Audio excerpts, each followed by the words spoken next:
क्या मान्यता ने दुआ को खत्म करने का जो प्लान बनाया था, वह उसकी जिंदगी की सबसे बड़ी गलती साबित होने वाला है? क्या दुआ को बचाते वक्त विक्रांत का गुस्सा उसकी छिपी हुई याददाश्त का राज खोल देगा? क्या मन्नत को अब मान्यता के खिलाफ पुलिस एक्शन लेना चाहिए? और क्या धैर्य इतना स्मार्ट मूव करने वाला है कि विक्रांत चाहे कितनी भी एक्टिंग करे उसकी सच्चाई पकड़ में आ जाएगी? इस एपिसोड में एक तरफ मान्यता का जुनून हद से पार होता दिख रहा है, तो दूसरी तरफ विक्रांत अपनी असली फीलिंग्स को दुनिया से छिपाते हुए एक ऐसा फैसला लेता है जो सबको कंफ्यूज कर देता है। शुरुआत में मान्यता दुआ पर अटैक करने के लिए आगे बढ़ती है। दुआ भी डरकर चुप नहीं बैठती और मान्यता के हाथ को काट लेती है।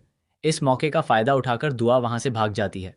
इसी वक्त धैर्य और मन्नत रॉनी की देखभाल कर रहे होते हैं और विक्रांत अपने पिता को लेकर परेशान है।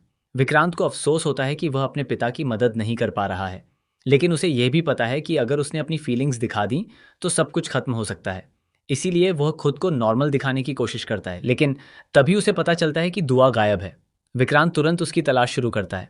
दूसरी तरफ मान्यता ने दुआ को दोबारा पकड़ लिया होता है।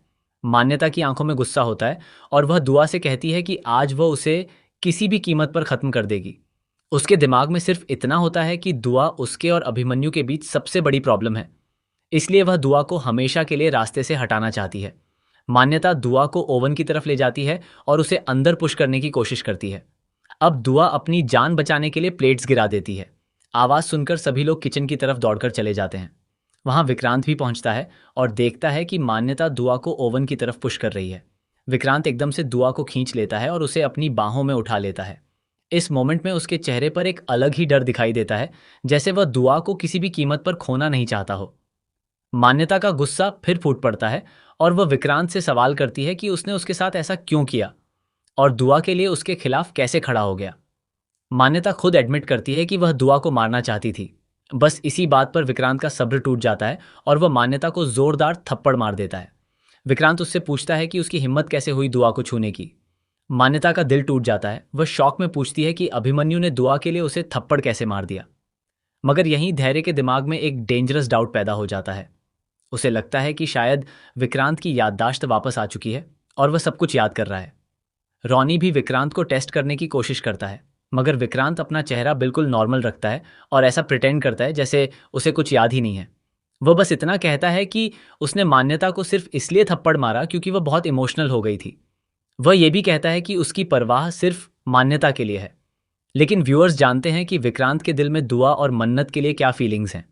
विक्रांत मान्यता को जेल भेजने की वार्निंग देता है और मन्नत भी कहती है कि अब मान्यता को जेल जाना ही होगा।